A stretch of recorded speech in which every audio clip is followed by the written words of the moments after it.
నమస్తే. ఆర్బీసీ ఆధ్యాత్మిక ప్రేక్షకులకి స్వాగతం.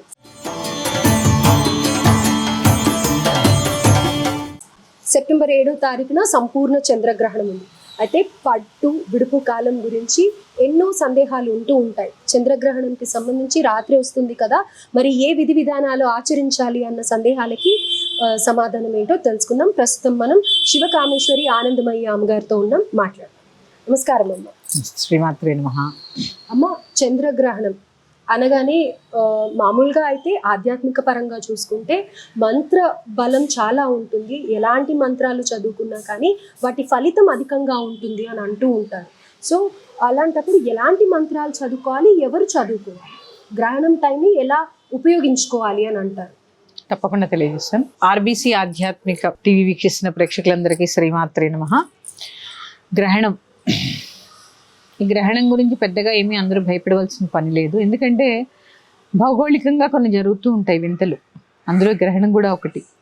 సంక్రమణం, గ్రహణం, అలాగే కొన్ని పుణ్యకాలాలు ఉంటూ ఉంటాయి అన్నమాట. వాటిల్లో ఇది కూడా పుణ్యకాలం అనుకోండి, ఒక పండగ అనుకోండి. ఎందుకంటే ఇది ఏది మనం క్రియేట్ చేసింది కాదు, ప్రకృతి పరంగా భౌగోళిక పరంగా జరుగుతూ ఉన్నది. అది ఈ జరుగుతున్న దానికి మనం అక్కర్లేని భయాలు పెట్టుకొని ఏదేదో జరిగిపోతుంది అని ఆ భయంతో బతకవలసినంత అవసరం ఏమీ అయితే లేదు. గ్రహణం ఏ రాశిలో సంభవిస్తుందో ఆ రాశి వారు ఆ గ్రహణం వీక్షించకుండా పట్టు విడుపు స్నానాలు చేసుకుని గ్రహణం అయిన తర్వాత దానాది కార్యక్రమాలు చేసుకుంటే శాంతి చాలు, అంతవరకు. ఇంకా స్తోమతున్న వారు ఇంకా దానం చేయొచ్చు, లేదా ఇంకా జపాలు చేయించుకోవచ్చు, అదంతా వేరే విషయము. గ్రహణ సమయంలో ఆ నక్షత్రానికి గ్రహణం లేని వారు కూడా పట్టు విడుపు స్నానాలు ఆచరిస్తే చాలా మంచిది. ప్రత్యేకంగా స్త్రీ కంఠస్నానం చేస్తే చాలు, శిరస్సు మించి స్నానం చేయవలసిన పని లేదు. మనం చెప్పినా వినరు కాబట్టి కనీసం పట్టు స్నానం కంఠం దాకా చేసి విడుపు స్నానం శిరస్నానం చేస్తే సరిపోతుంది. ఆ సమయంలో విష్ణు సహస్రనామ పారాయణ కానీ, లలితా సహస్రనామ పారాయణ కానీ, శివ సహస్రనామాలు, ఒకటి కాదమ్మా, భగవద్గీత, ఇలాంటి ముఖ్యమైనటువంటి స్తోత్రాలు చదువుకుంటే చాలా ఫలితం ఉంటుంది. ఎందుకంటే భగవంతుడు కొంత చైతన్యాన్ని కోల్పోతాడు ఆ సమయంలో, భగవత్ శక్తి కొంత చైతన్యాన్ని కోల్పోతుంది. ఆ చైతన్యం మనకి స్తోత్రాలు చదవడం ద్వారా, జపాలు చేయడం ద్వారా, హోమాది కార్యక్రమాలు నిర్వహించడం ద్వారా మళ్ళీ చేకూరుస్తూ ఉంటాం భగవంతుడికి. గ్రహణ సమయంలో చేసేటటువంటి జపాది కార్యక్రమాలు కానీ, స్తోత్రాలు కానీ విశేషమైన ఫలితాలను ఇస్తాయి. చాలామంది అంటారు ఒకసారి చదివితే 10 సార్లు చదివినట్టు అని. కాదు, ఒకసారి చదివినప్పుడు విడిగా ఎంత ఫలితం వస్తుందో దానికి 10 ఫలితం వస్తుంది. 10 రెట్లు చదివినట్టు కాదు, 10 ఫలితం వచ్చే అవకాశం ఉంటుంది. అందుకని అది కూడా త్రికరణ శుద్ధిగా భక్తిగా ఉంటే మంచిది. నిద్రపోవద్దు, నిద్రపోవడం అనేది ఎవరైనా నిద్రపోవద్దమ్మా ఆ సమయంలో చక్కగా. ఎందుకంటే ఆ కాలం ఎంత మనకి సాధనకి అనువైన కాలం. ఇప్పుడే చెప్పాను, ఒక్కసారి చదివితే ఎంతో పుణ్యం వస్తుంది, 10 పుణ్యం వచ్చే అవకాశం ఉంది. అలానే నా 3 గంటల సమయంలో ఎంత పారాయణ చేయవచ్చు, ఎన్ని స్తోత్రాలు చదవచ్చు, ఎంత జపం చేయవచ్చు, ఇలాంటివన్నీ కూడా మనం భగవంతుడికి శక్తిని అందించేటువంటి ప్రక్రియలన్నీ కూడా మనం చేస్తే, చెప్పాను కదా, ఇదంతా ఒక పుణ్యకాలంగా పరిగణలోకి తీసుకుని స్తోత్ర పారాయణలు చేస్తూ, మళ్ళీ చెప్తున్నాను, లలితా సహస్రనామం, అలాగే విష్ణు సహస్రనామం, శివ సహస్రనామం, భగవద్గీత, ఏదొస్తే అదమ్మా, మీకు ఏ శ్లోకం వస్తే, ఏమీ రావు, ఓం నమో నారాయణ అనుకోండి, లేదా ఓం నమ శివాయ అనుకోండి, లేదా శ్రీమాత్రే నమః అనుకోండి, ఇట్లా ఏ మంత్రం వస్తే ఆ మంత్రం ఆ 3 గంటలు పఠించడానికి చాలా అనువైన కాలము.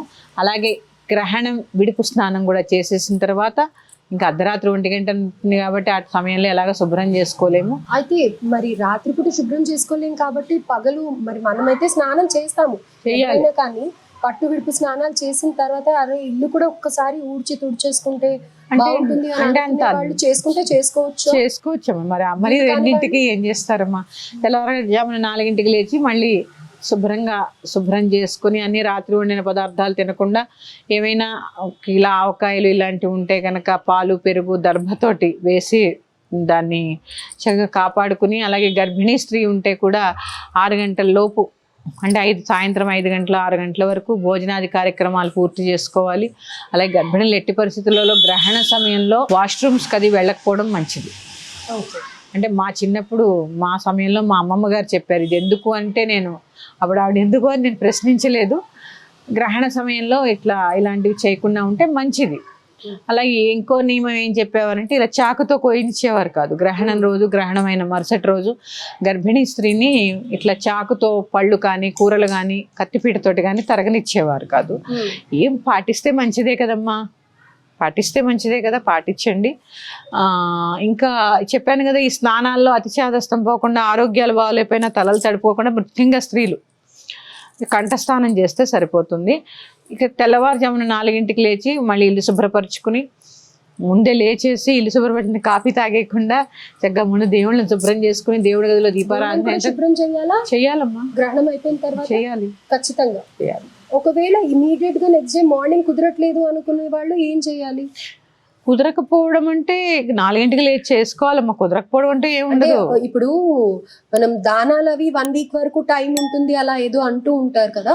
సో ఇలా దేవుని శుభ్రం చేసుకోవడానికి కూడా అలా మరి శుభ్రం చేయిందే దీపారాధన ఎలా చేస్తారు? దీపారాధన లేని ఇంట్లో ఆహారం ఎలా భుజిస్తారు? ఫస్ట్ కదా, దీపారాధన చేసుకోవాలి కదా. నిత్య దీపారాధన మానడానికి లేదు కదా. నిత్య దీపారాధన చేసుకోవాలంటే దేవతాగది శుభ్రం చేసుకోవాలి కదా. అంటే గ్రహణం అయిపోయిన తర్వాత అదంతా మైలతో సమానం కదమ్మా. సో ఇల్లు శుభ్రం చేశాక ఇమీడియట్ గా పూజ గది కూడా శుభ్రం చేసుకోవాలి. అలాగే ఏదైనా ఈ శతభిష పూర్వభాద్ర నక్షత్రాల్లో వస్తుంది కాబట్టి దానికి సంబంధించిన వారు దానాలు ఇవ్వడము. మీకు బ్రాహ్మణుని అడిగితే చెప్తారు ఏమేమి దానం ఇవ్వాలి అంటే వాళ్ళు బాగా చెప్తారు. వెళ్ళి దానం ఇచ్చుకొని వచ్చిన తర్వాత ఇంకా మీ పనుల్లో నిమగ్నం అవ్వచ్చు. అయితే అమ్మ ఇక్కడ చివరిగా నా ప్రశ్న ఏంటంటే, చంద్రుడు మనసుకి కారకుడు అని అంటూ ఉంటారు కదా. చాలా మందికి వాళ్ళ మనసే అల్లకల్లోలాన్ని సృష్టిస్తూ ఉంటుంది. వాళ్ళ మైండ్ని కూడా కంట్రోల్ చేసేది మనసే అని చెప్పుకోవాలి. అలా నిత్యం జీవితంలో మా మనసుకి నచ్చని పనులు మేము చేస్తున్నాం, మనసుతో పోరాడుతూ ఉన్నాం, అసలు మా వల్ల కావట్లేదు, ఈ ఒక ఉపశమనం కావాలి అని అనుకునే వాళ్ళు చంద్రుడికి సంబంధించి ఏదన్నా ఒక మంత్రం కానీ లేకపోతే ఏదన్నా ఉందంటారా? మనశ్శాంతి లేదు లైఫ్లో అని కోరుకునే వాళ్ళు, డబ్బులున్నా మనశ్శాంతి ఉండదు, ఆరోగ్యం ఉండదు కొంతమందికి, అలాగే చేసే పని దగ్గర ఇబ్బందులు కలుగుతూ ఉంటాయి ఆఫీస్లో అలాగా. సో అలాంటి వాళ్ళందరికీ కూడా ఏదన్నా ఒకటి. చంద్రమా మనసో జాతః, చంద్రుడు మన మనఃకారకుడు. చంద్రుడు అందుకే ఒక అష్టం నుంచి ఒక అష్టమికి మన మనస్సు ఒకలా ఉంటుంది. ఒకసారి ఒక్క 15 రోజులు చాలా ఆనందంగా ఉంటుంది, ఒక 15 రోజులు చాలా డల్గా ఉంటుంది. ఇది ఎందుకంటే ఆ చంద్రుడి యొక్క హెచ్చుతగ్గుల యొక్క ప్రభావం, ఆ షోడశకళలు ఏవైతే ఉన్నాయో అవి హెచ్చుతగ్గుల ప్రభావం వల్ల మన మనస్సు మీద ఇట్లాంటి ప్రభావాన్ని చూపిస్తూ ఉంటుంది. మీరు అడిగిన ప్రశ్నకు సమాధానం లలితా సహస్రనామం.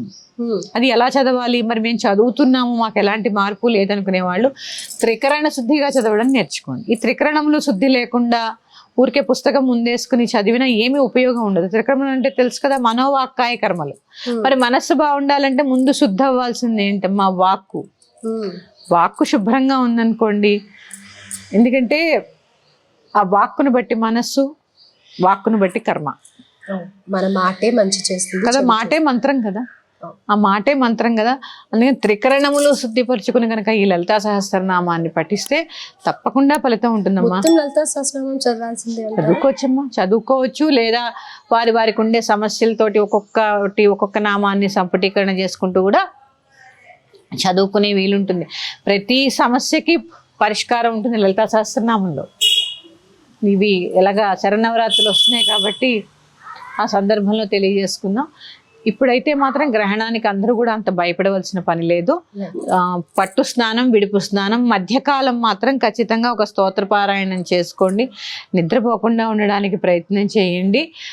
ఇంతకన్నా గర్భిణీ స్త్రీలు అయితే ఆ గది దాటి బయటికి రాకుండా ఉండండి. ఆ 3 గంటల సమయము కొంచెం దర్భ కొంచెం మీ మంచం పక్కన ఎక్కడో వేసుకొని పడుకోండి. వాష్రూమ్స్కి అది వెళ్లకుండా జాగ్రత్తగా ఉండండి. వారు కూడా విడుపు స్నానం చేయాలి. చెప్పనగా శిరస్సు తడపకపోయినా కంఠస్నానం అయినా చేయాలి. చంటి పిల్లలకు కూడా చేయిస్తారమ్మా. అలాగే బహిష్టు దోషం ఉన్న వాళ్ళు కూడా ఈ విడుపు స్నానం చేయాలి.